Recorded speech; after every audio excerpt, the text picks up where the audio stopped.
Now, this morning, we'll be talking about the continuity of war. Question is, if you ask to summarize the Bible in one word, what would that be? If you are asked to summarize the Bible in one word, what word that would be? I'm not saying that some answers are wrong. It could be, that depends on how we perceive things. Right? What would that be? Do you think, Sister Telefoni? Jesus? That's right. Of course, the center of the Bible is Jesus. What about Brother Joe? Truth. Of course, yeah. What about Sister Nan? Yep, everlasting life. Many other answers could be given. If you ask me, that would be different. That would be war.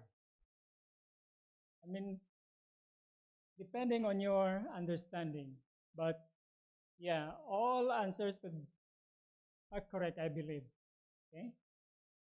And why 1844? You know, the year 1844 is common among the Seventh-day Adventists. We don't teach that we have to believe in time setting, but the 2,300 days in one of our fundamental doctrines is time setting. But after that great time setting, we don't anymore preach any message based on time. Because the great prophetic period of Daniel 8:14 ended in 1844. And why 1844? And what is the significance of this year to us? Not only to us as Seventh-day Adventists, but also to the world. You know, since the year 1844, there were influential figures outside our church whose work has caused humanity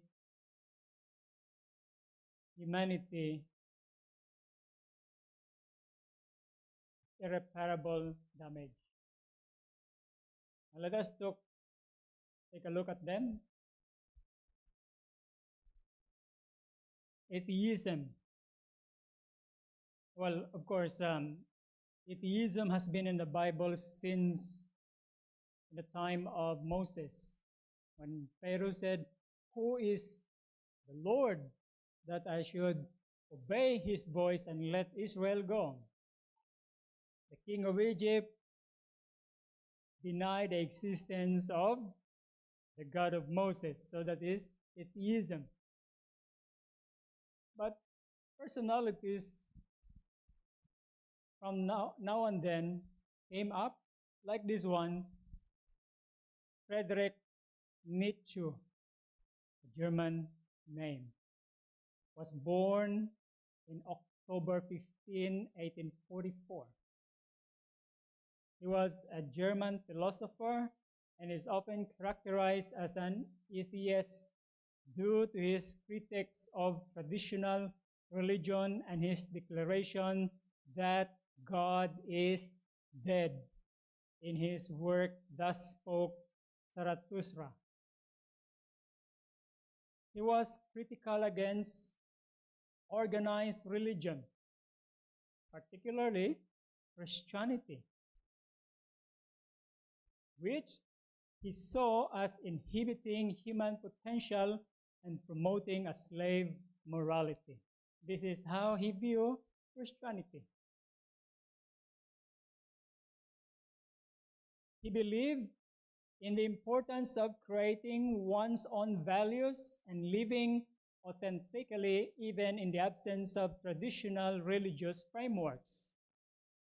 So that's where the idea of relativism came.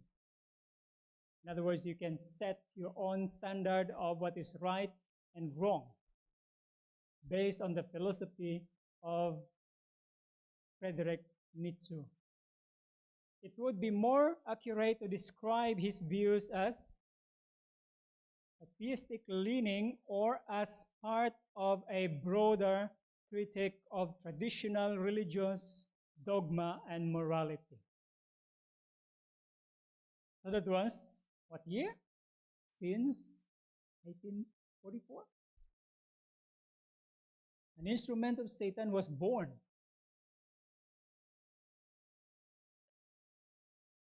Then communism.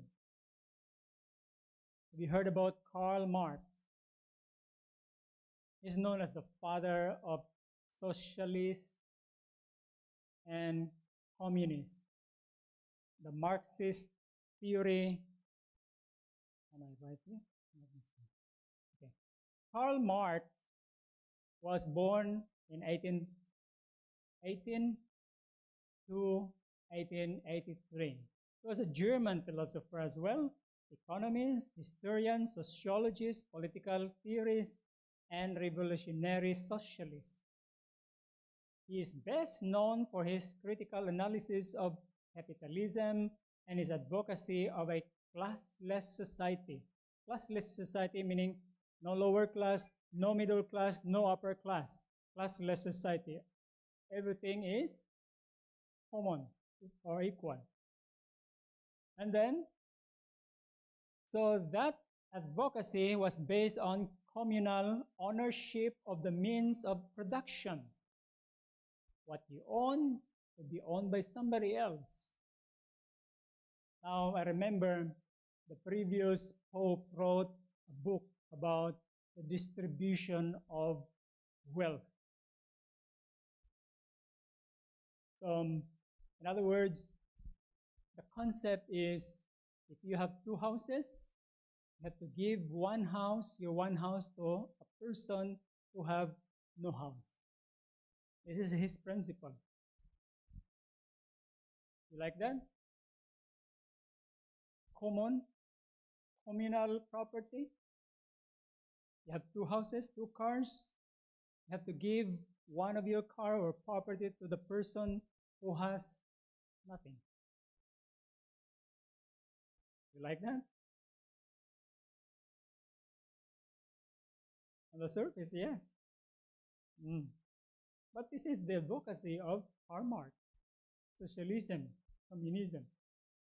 Marx's ideas laid a foundation for modern socialism and communism. The Marxist theory or the Communist Manifesto, published in the year 1848, outlines the ideas on historical materialism, class struggle, and the revolutionary overthrow of capitalism. Its object is to analyze the shortcomings of capitalism and advocate for revolutionary change to achieve a classless society. Marx's ideas have a profound impact on modern history, politics, economics, and sociology. His writings inspired numerous socialist and communist movements worldwide, and his work continues to be studied and debated by scholars and activists alike. So atheism and capitalism or communism or socialism is being carried in our day, this principle. The third one is evolution. Charles Darwin was born in 1809. Is best known for his groundbreaking work in evolutionary biology, particularly his theory of natural selection outlined in his seminal work on the origin of species. published in 1859. However, his ideas on evolution were developed over several years, and the essay of 1844 represents an important precursor to his later work. It is also known as the essay on natural selection. In the essay of 1844, Darwin outlined his early thoughts on evolution and natural selection. He proposed that species change over time through a process of descent with modification, and that this change is driven by the struggle for existence and the survival of the fittest. Now try to imagine these three ideologies combined together these days, adopted by societies this day.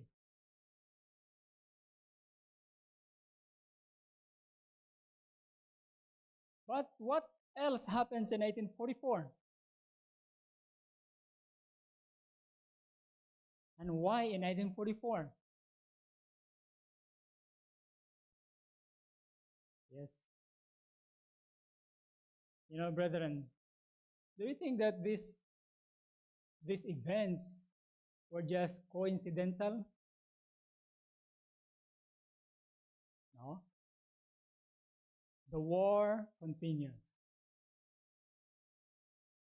Agents of Satan were being raised up, but in 1944, a movement was raised up to what? Counteract this influence and errors. Okay? God raised up a movement to proclaim his final message to the world, the three angels' messages. Are you not happy with them? And why in 1944? On the right time that these three errors were springing up as well. These messages fundamentally counteract the false beliefs propagated by these three main persons. Okay, let us read some of them. In 1844, as the ministration of Jesus closed in the holy place, and he passed into the holiest and stood before the ark containing the law of God, what did God do? He sent another mighty angel with a third message to the world. A parchment was placed in the angel's hand, and as he descended to the earth in power and majesty, he proclaimed a fearful warning with the most terrible threatening ever born to man. If any man worship the beast and his image, he shall be tormented day and night. He shall receive what? The wrath of God, as in Revelation. So the message of the third angel is not an ordinary or a soft message or a soft or smooth one. It directly points to those who accept the mark of the beast. But the message was sent in 1944. Okay? Or since 1844. So this message was designed to put the children of God upon their guard by showing them the hour of temptation and anguish that was before them. Said the angel, they will be brought into close combat with the beast and his image. The only hope of eternal life is to remain steadfast. Although their lives are at stake, they must hold fast the truth. There is an anticipated war, final war. People of God will be in combat with mark of the beast and his image. Well, of course, these are all influenced by three influential people we mentioned here. Then I saw another quotation from early writings, 118. Then I saw the third angel, said my accompanying angel, fearful is his work, awful is his mission. He is the angel that is to select the wheat from the tares and seal or bind the wheat for the heavenly garner. These things should engross the whole mind, the whole attention. Because Satan has been diverting the minds of men. The influence of atheism, the influence of socialism, the influence of evolutions are there.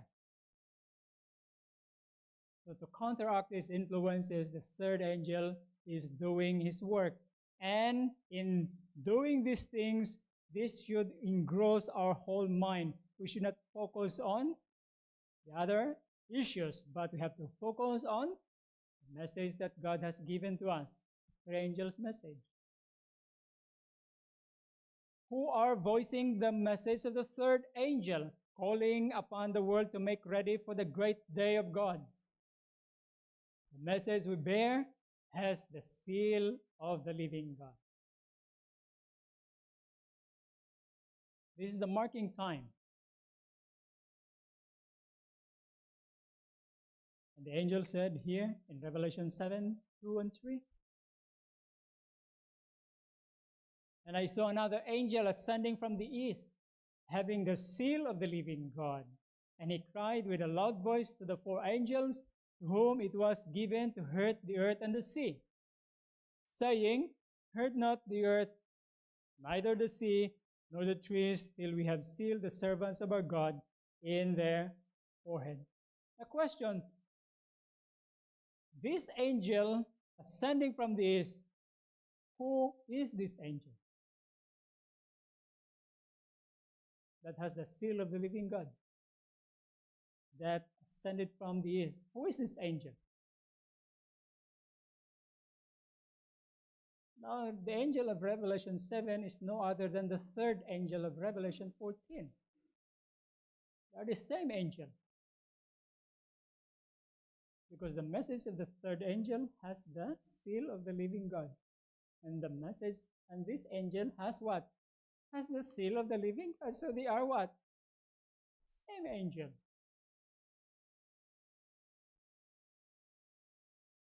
So the three angels' messages serve as the guiding principles of our church. So we are in the church, we are learning these principles, and outside our church there are these three influences that bombard the people everywhere. And the three angels' message, brethren, remember, this is the guiding principles of our church. They represent the pure and straightforward gospel, the everlasting gospel, and that is the present truth today. Because there are errors that were roaming around. Remember the three? Atheism, socialism, and evolution. So to counteract this, we have the present truth, the three angels' messages.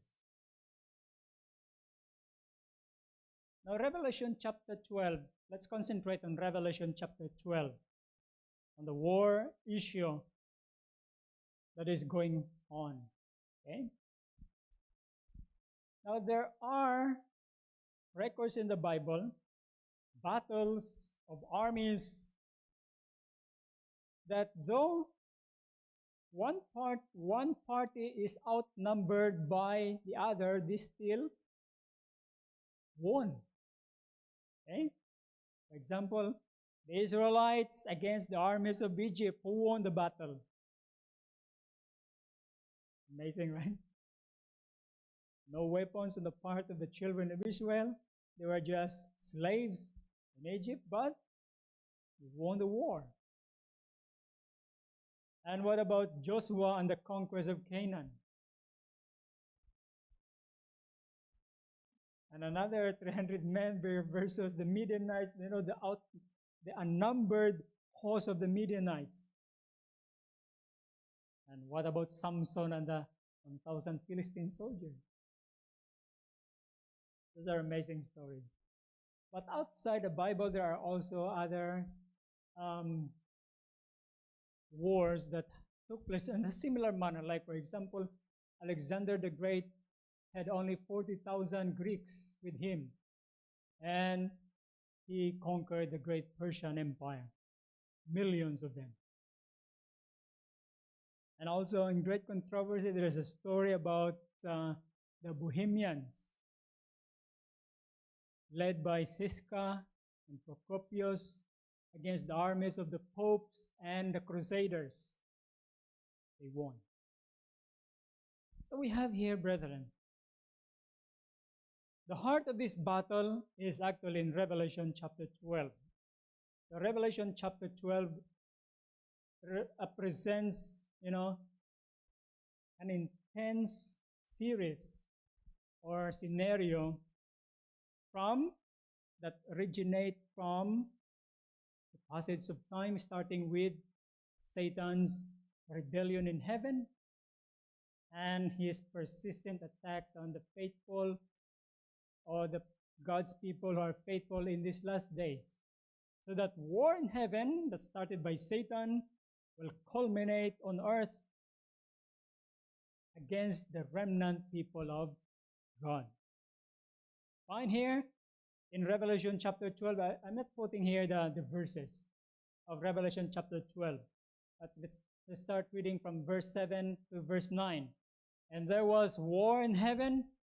Michael and his angels fought against the dragon, and the dragon fought and his angels, and prevailed not, neither was their place found any more in heaven. And the great dragon was cast out, that old serpent called the devil, Satan, which deceiveth the whole world, and he was cast out into the earth, and the angels were cast out with him. So this is the beginning of this great conflict. Started in heaven, will end up here on earth. Okay? But the question is, in what manner could something like this occur in heaven? First time I learned about that the first war took place in heaven, I was surprised, totally surprised. How could that be? Heaven is what?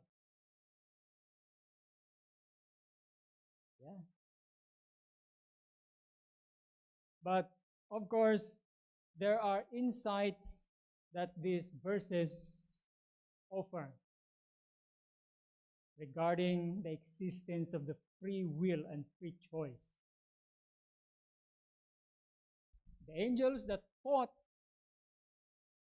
with Satan, Satan and his angel fought against Michael and his angel. Both of them, they have what? Exercise their free will. No one compels them. The angels of God were not forced to be on the side of God. They choose to take their side with God. The angels that fought against God were also exercising their free will. They chose on the side of Satan. Because if there was no freedom of choice, then Satan would never have to rebel, because he will be forced to be on the side of God. But here comes the war. It exists because each party exercise which side they are to choose. The freedom of choice, brethren, is essential to the governance of God in heaven and also on earth. God did not create robots or automatons. Human beings were created in the image of God and possess the capacity to make moral decisions. Right? So you have the capacity to make your own decision. God gave you such privilege. And the power of choice is linked with the capacity for love. When that power of choice is removed, then you destroy the ability to love. Because love, can you force love? No. Genuine love cannot be coerced or compelled or forced. Love is the exercise of free will. Angels in heaven was faced or confronted with the decision either to embrace God's love or to what? To succumb to selfishness and pride. They are free to choose. God did not force them. Now we're reading from this passage from Patriarchs and Prophets, page 34. The law of love being the foundation of the government of God, the happiness of all intelligent beings depends upon their perfect accord with His great principles of righteousness. God desires from all His creatures the service of love. Service that springs from an appreciation of His character. He takes no pleasure in a forced obedience, and to all He grants freedom of will that they may render Him voluntary service. Yes, voluntary service. Those angels that fought with Michael against Satan, they volunteer. I will take your side. Today, when you recruit soldiers, for example, to go to war, you have to pay them. Right? You have to pay them. But there were some histories in the past, like among the Turks, the Islamic world, when they established, when the Ottoman Empire was on the process of establishment, they have volunteers gathering with them to join them in war.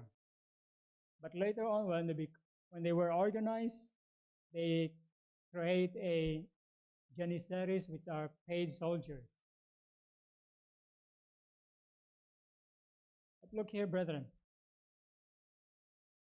God wants us to render Him voluntary service. We came here every Sabbath not because somebody forced you to come here. We came here, we serve God voluntarily. So long as all created beings acknowledge the allegiance of love, there was perfect harmony throughout the universe of God. But a change came over this happy state. There was one who perverted the freedom that God had granted to His creatures. Sin originated with him who, next to Christ, had been most honored of God and was the highest in power and glory among the inhabitants of heaven. You know that person? It was Lucifer.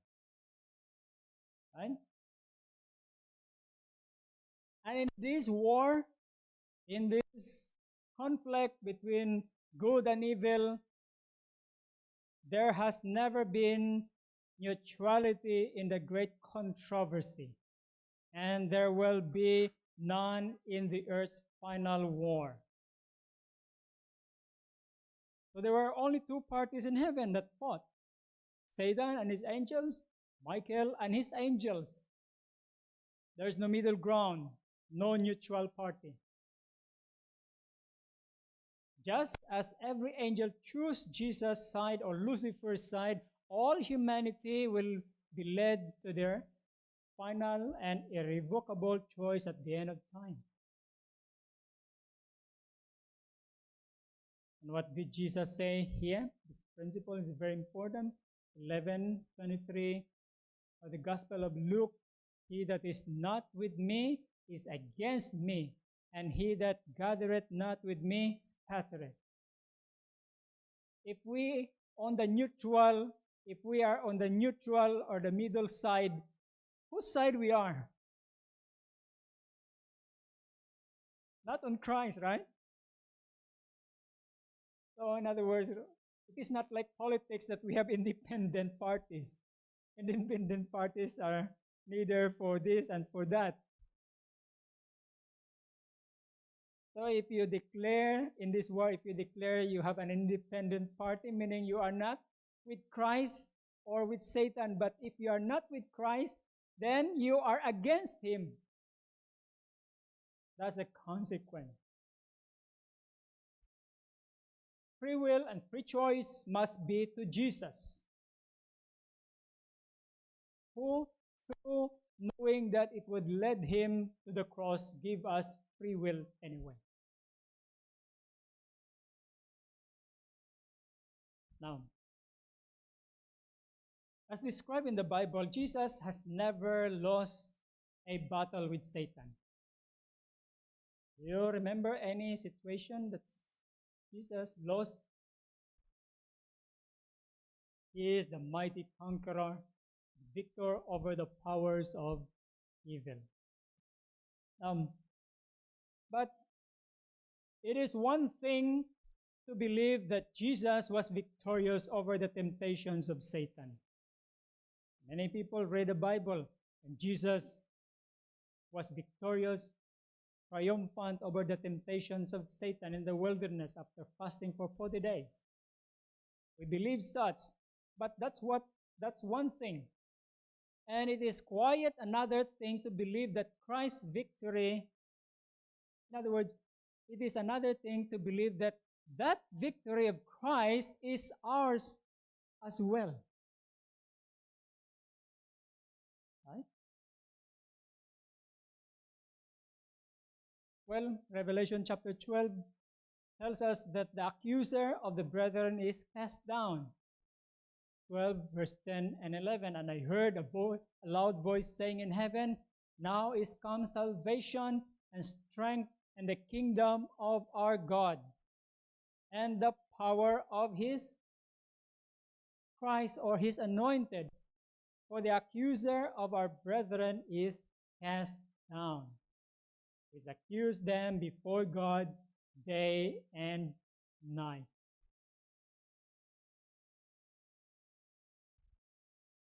And they overcame him by the blood of the Lamb and by the word of their testimony, and they loved not their lives unto the death.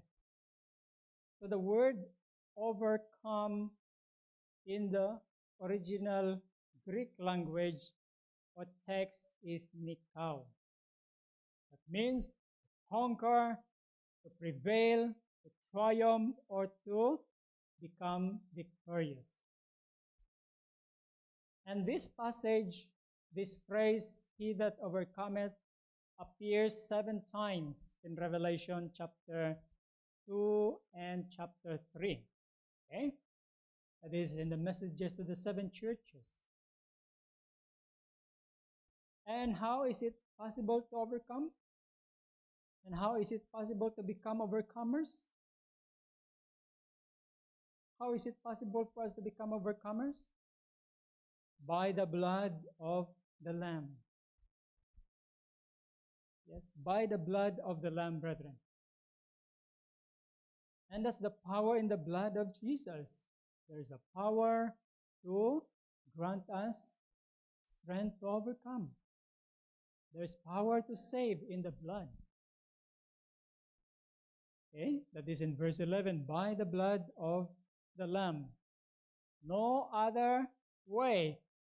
And in Revelation chapter 5, verse 6, and I beheld, and lo, in the midst of the throne and of the 4 beasts, and in the midst of the elders, stood a lamb as it had been slain, having 7 heads and 10 horns, which are the 7 spirits of God sent forth into all the earth. Now, in this prophetic vision of John, he was gazing into heaven. He was gazing in the midst of the throne of God. And what he sees there, of course, there are many objects that he saw in vision, but the center of that vision was who? Was the Lamb, like it has been slain. Not just mentioning Jesus Christ, but he described there the Lamb as it has been slain.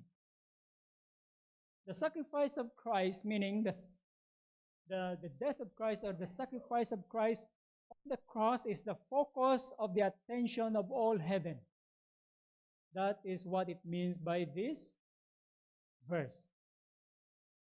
There is nothing more sublime to demonstrate the infinite and immeasurable love of God than the cross. Sometimes when there are some portrait, some illustration and drawings about Jesus hanging on the cross. Do you think that is it the real or a realistic description of what Jesus suffered on the cross? Those drawings?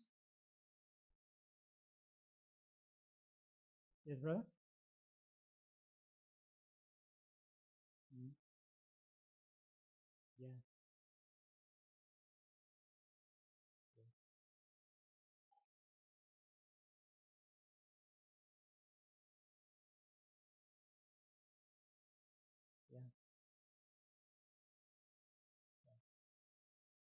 In other words, brethren, yeah, not even closer. Because the faith of Christ was totally destroyed. Yeah? He was beaten by mob. That face was totally destroyed. And the flesh, the skeletons are being showing because the flesh has been taken out. Could you imagine that? And he was still hearing his cross. Ordinary suffering, brethren. And that is what? The center of all heaven, based on this text, is the Lamb that was slain, in whom we have redemption through his blood, the forgiveness of sins according to the riches of his grace. But Christ, although this description provides us a picture on how Jesus obtained the victory for us. Now the final war, the remnant of her seed. So we know that Satan has been at war with Christ since his rebellion in heaven. Satan's purpose then, and his purpose now, is to what? Is to seize control of the universe. That's the thing. He wants to seize control of the entire universe. He wants to unseat God from his throne. That was a mutiny. Isaiah chapter 14, 12 to 14. How art thou fallen from heaven, O Lucifer, son of the morning? How art thou cut down to the ground, which didst weaken the nation? For thou hast said in thine heart, I will ascend into heaven. I will exalt my throne above the stars of God. I will sit also upon the mount of the congregation in the sides of the north. I will ascend above the heights of the cloud. I will be like the Most High. These sentiments is what? Tells us that he wants to seize control of the entire universe. That's so ambitious. Yeah. Yeah. Yeah, it's true. So Satan's focus in the last day, we come here in the last day. His focus in the last days of this earth's history is upon God's people because he could not have a personal contact with God the Father. He could not have a personal contact with Christ because he was banned from entering the gates of heaven. So he's what? His center now is, the focus of his attention, his attack is the remnant of her seed. The final generation of the church. It's you. You are the object of Satan's attack. Well, of course, the church has been the center of Satan's attack. You know, when the 12 disciples were sailing in the Sea of Galilee, remember that night? And there was a storm. You know, Satan wants to destroy that church. That church was in the boat. If he can destroy that church, it will be oblivion. So Satan's object is the church today. And the dragon was enraged or wroth with the woman and went to make war with the remnant of her seed, which keep the commandments of God and have the testimony of Jesus Christ. So here's the characteristic of the remnant church. They keep the commandments of God and they have testimony of Jesus Christ. One of the pioneer of the Seventh-day Adventist Church says here that the dragon is not yet through with his work. In verse 17. Verse 17 brings to view another and a final outburst of his wrath. This time against the last generation of Christians to live on the earth. We say the last generation, for the war of the dragon is directed against the remnant of the woman's seed. That is, the remnant of the seed or individuals that constitute the true church. That's why I'm saying it's you. And no generation but the last can truthfully be represented by the remnant. If the view is correct, that we have already reached the generation which is to witness the closing up of earthly sins, this warfare against the truth cannot be far in the future.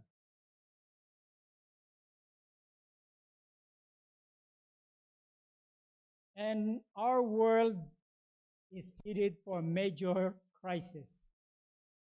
We have the war in Palestine, right? That this is just a miniature of a great or global war. So our world is headed for a great crisis, and the central question in this final war is what? Who will win the war between Palestine and Israel? No, it's not that. It's not that question. Who has our loyalty? That's the central question in this final war. Which side you are? Who has our loyalty? Where is our allegiance? But in Jesus, by Jesus, through Jesus, and because of Jesus, our victory is assured. As long as you stay connected with Him. Which we do by faith, a faith that leads to obedience. We keep the commandments of God and have the testimony of Jesus. We do it by faith, and that faith leads us to keep the commandments of God, obedience. In other words, it all comes down to our choice. Choose us, choose you this day whom you will serve. It is God or safe. The choice is ours, brethren, to make. But let us choose the winning side. And that side already won the war. Let us choose that